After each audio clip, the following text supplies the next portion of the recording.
Split AC split AC பிளவு வகை வடிச்சீராக்கி. பிளவு வகை ஏன் அதை பிளவு வகை என்று சொல்கிறோம்னு சொன்னால், விண்டோவில் வந்து எல்லாம் உண்டா இருக்குது. எவப்பரேட்டர், கண்டென்சர், கம்ப்ரஸர், எல்லாம் அக்யூமுலேட்டர் எல்லாம் வந்து ஒரு பர்டிகுலர் இருக்கேனே விண்டோ ஏசி. அது நடுவில் வெட்டு ரெண்டு வாங்கி யோசிங்களேன் எடுத்து அவுட்டர் யூனிட்டை வெளியில் போடுறோம், இணை யூனிட்டை உள்ளே போடுறோம். அதால் நாங்கள் என்ன சொல்கிறோம், பிளவு வகை வலிச்சீராக்கி. அதான் அந்த பேர் வந்து பிளவு ரெண்டாக்கி போட்டு போடுறோம், பிளவு வகை வலிச்சீராக்கி. இப்போ பார்த்தோம்னா விண்டோ ஏசியில் சத்தம் கேட்டிங்கன்னா ரூமுக்குள்ளே கேட்கும். ஆனால் ஸ்பிளிட் ஏசியில் இல்லாமல் அந்த வெளியில் இருந்து கேட்கும். பிளவு சத்தங்கள் உள்ளுக்கு தெரியாது. ஆகவே அதை தான் சொல்கிறோம் பிளவு வகை வலிச்சீராக்கி. ஸ்பிளிட் டைப் ஏசி இதில் கணக்க மாடல் இருக்கு. அப்போ அந்த ஸ்பிளிட் பிளவு வகை வலிச்சீராக்கியில் இணை யூனிட் அவுட்டர் யூனிட். இணை யூனிட் என்ன, உள்ளுக்கு இருக்கிறது எவப்பரேட்டரோடு சேர்ந்தது இணை யூனிட். அவுட்டர் யூனிட் கண்டென்சர் கம்ப்ரஸரோடு சேர்ந்தது அவுட்டர் யூனிட். அப்போ ரெண்டு யூனிட்டாக இருக்கு. விளங்கானே, today we are going to discuss about the split type AC. Split type AC. You already know about the window type AC. Why they are mentioned the split type AC? Because it is why they are using split. The window AC, if you cut like that, middle of that, and taking separate out to fix outer unit outside, inner unit inside, inner unit inside, outside, outdoor, outside. Therefore, it is called the split AC. Split AC. That also one type of the air conditioning system. ஆகவே இந்த எல்லா air conditioning சிஸ்டத்திலையும் நோமலாக என்ன இருக்கும், அடிப்படையாக என்ன இருக்கும், ஒரு air condition சிஸ்டத்தில் அல்லது ஏசி ஃப்ரிட்ஜ் ரீஃப்ரிஜரேஷன் சிஸ்டத்தில் என்ன இருக்கும், அடிப்படையா என்ன இருக்கும், குளிரூட்டல் வட்டம், ரீஃப்ரிஜரேஷன் சைக்கிள், ரீஃப்ரிஜரேஷன் சர்க்கிள் இருக்கும். என்ன அப்போ அந்த குளிரூட்டல் வட்டத்தில் என்ன இருக்கணும், கம்ப்ரஸர், கண்டென்சர், எவப்பரேட்டர், த்ரோட்டில் வால்வ் அல்லது எக்ஸ்பென்ஷன் வால்வ் இருக்கணும், அமுக்கி இருக்கணும், ஒடுக்கி இருக்கணும், ஆவியாக்கி இருக்கணும், விரிவுபடுத்தல் வால்வ் இருக்கணும். இதை தவிர அக்யூமுலேட்டரும் இருக்கும், சில செப்பரேட்டான சாமான் இருக்கும்.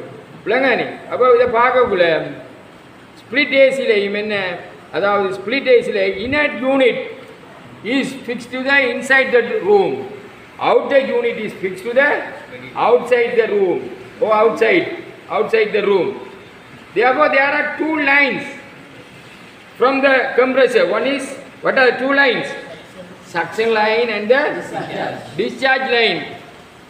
Suction line, discharge line is connected to the evaporator. Therefore, that is a vapor compression cycle or refrigeration cycle or air condition cycle. It is a closed system. It is not an open system. Inside the cycle, that is a refrigerant. Normally, in the split AC, we are using the R22 gas those days, now also using, and R410A and R32. R22, R410A, R32. அதோட இப்போ inverter AC என்று கொண்டு வருகிறது. கதைப்பம் inverter.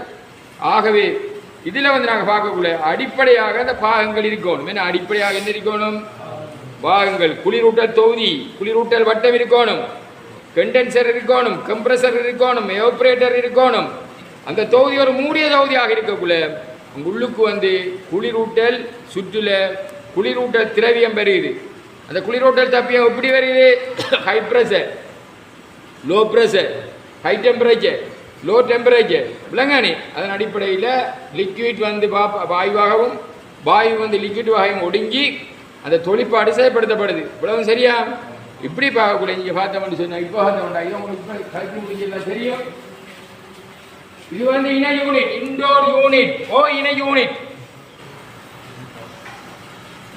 இது வந்து எங்க அரைக்குள்ளுக்கு fit பண்ணிருக்கும். இதே நாங்கள் இன்னும் கொஞ்சம் கலட்டி பார்த்தா இதில் ஃபில்டர் எல்லாம் இருக்கும், ஏர் ஃபில்டர். அதை நாங்கள் அடிக்கடி மெயின்டைன் பண்ணக்குள்ளே என்ன சுத்தப்படுத்துவோம், கழுவுவோம். அதுக்குள்ளுக்கு எவப்ரேட்டர் கோயில் இருக்கு வேணுச்சாமா.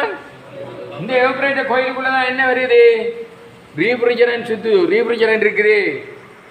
அப்படி பார்க்கக்கூட அவுட்டர் யூனிட் இந்த இந்த இந்த எவப்ரேட்டர் எடுத்த வேண்டாம். இதில் ஒரு மோட்டார் இருக்குது, இதில் 2 ஷாப்ட் இருக்குது. இந்த ஷாப்ட் வந்து ப்ளோவரில் போட்டு ஃபிக்ஸ் பண்ணிருக்கு.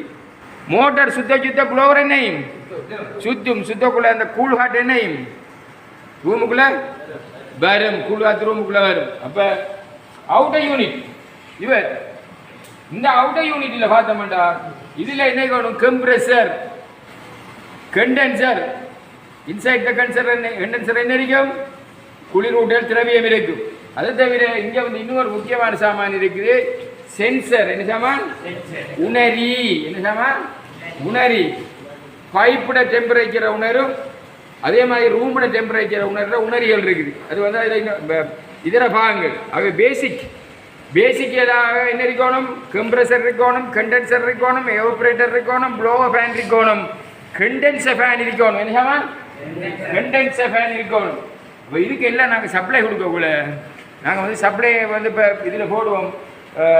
இதில் வந்து சப்ளை வந்து நாங்கள் இப்போ எங்கே கொடுத்துருக்குறோம், இதில் வந்து எவப்ரேட்டருக்கு கொடுத்துருக்கோம். என்ன எவப்ரேட்டரில் இருந்தால் நீ ஃபஸ்ட்டாக சப்ளை எங்கே வந்து போகுது, பிளக் பாயிண்ட்லேருந்து எவப்ரேட்டர்லேருந்து போய் இதுக்கு எடுத்துருக்குறோம் பிளங்கானே. அப்போ இவ்வாறு இருக்கின்ற போது அங்கே வந்து ஸ்பிளிட் ஏசியில் ஏர் கண்டிஷனிங் ஏசி சிஸ்டத்துக்குள்ளே வந்து vapour compression cycle, refrigeration and air conditioning cycle அது வந்து உள்ளுக்கு வந்து ரீஃப்ரிஜரண்ட் இருக்குது. அது R32 இருக்கலாம், R22 இருக்கலாம், R14 இருக்கலாம். அதை விரிவுபடுத்துறதா, விரிவுபடுத்தல் வால்வு, கேபிலரி டியூப், அடுத்த ஃபில்டர் ட்ரையர், இதெல்லாம் இதர பாகங்கள், அக்யூமுலேட்டர், இதெல்லாம் இதர பாகங்கள். ஆகவே எங்களுக்கு ஒரு ப்ளோவர் இருந்தால் தான் அந்த கூலை உள்ளுக்கு தள்ளலாம். உள்ள வெப்பத்தை வெளியில் போடுறேன்னு சொன்னால் என்ன இருக்கணும், ஃபேன் இருக்கணும். அவ இதுக்குள்ளே தான் என்ன இருக்கு, கம்ப்ரெசர். அப்போ அந்த கம்ப்ரெசரில் என்ன இருக்கு, சக்ஷன் டியூப்பும் இருக்கு, டிஸ்சார்ஜ் டியூப்பும் இருக்குது. அப்போ இந்த சக்ஷன் டியூப்பும் டிஸ்சார்ஜ் டியூப்பும் அப்படியே இதிலிருந்து வந்து எங்கே கொடுக்கப்பட்டிருக்கு, திரும்ப எவப்ரேட்டர் யூனிட்டியில் உள்ள இணை யூனிட்டியில் உள்ள டியூப்போட தொடுக்கப்பட்டிருக்கு. அங்கே தொடுக்கப்பட்ட அது வந்து என்ன சாமான், close system. Away when we consider about the split AC, there are indoor unit. When we consider about the indoor unit, that is inside there is an evaporator. What is the meaning of the evaporator? Evaporator coil. Inside the evaporator coil, there is a refrigerant. Like there is a blower, there is a motor. This is a motor. This is the shaft. When the motor is rotating, shaft will be rotating. As a result of that, this blower will be rotating. Therefore, that cool air goes to the room. Like a way, this is outer unit. In this outer unit, what are the contents of the outer unit? Compressor. And another condenser. This is the condenser. There is a condenser coil. Coil.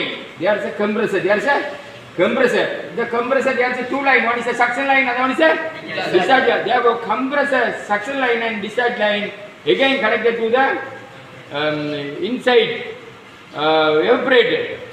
Within that, you know that the discharge line is connected to the condenser and suction line is connected to the evaporator. Within that, there is a capillary tube, that is expansion device. Therefore, this is the air conditioning cycle, AC cycle, refrigeration and air conditioning cycle, vapor compression cycle. As a result, inside that will be stable. Stable means gas is converted to the liquid will be converted to the gases. At the time, there is a high temperature and the low temperature will be in the system.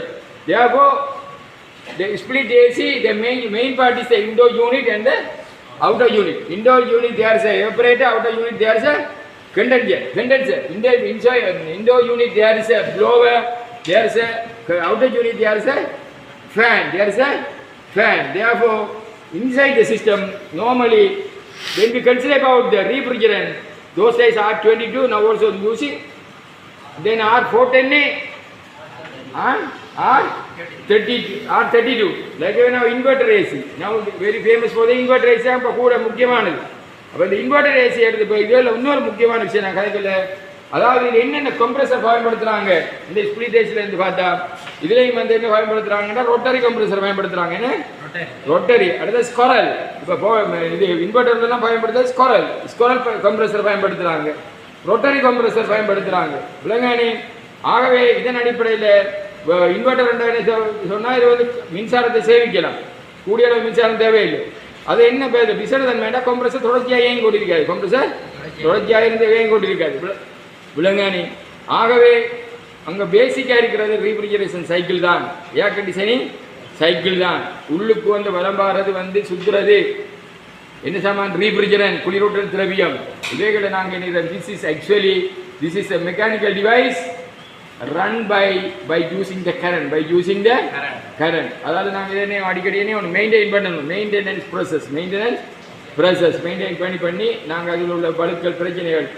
அடுத்த விஷயம் உங்களுக்கு தெரிஞ்சிருக்கும், அதாவது கம்ப்ரெசரை இயக்கிறதுக்கு capacitor தேவை, condenser தேவை, எல்லாம் ஏற்கனவே பார்த்துட்டோம்.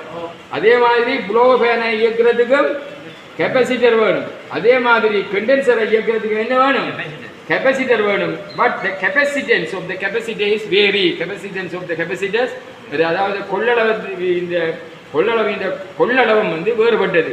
அது கண்டென்சரை இயக்கிறதுக்கு உண்டு, ப்ளோவரை சுற்றுறதுக்கு உண்டு, கம்ப்ரெசரை இயக்கிறதுக்கு உண்டு. அவை இதான் வந்து என்ன சாமான் ஸ்பிளிட் ஏசி, பிளவு வகை வளிச்சீராக்கி. The major part is the indoor unit and the outdoor unit.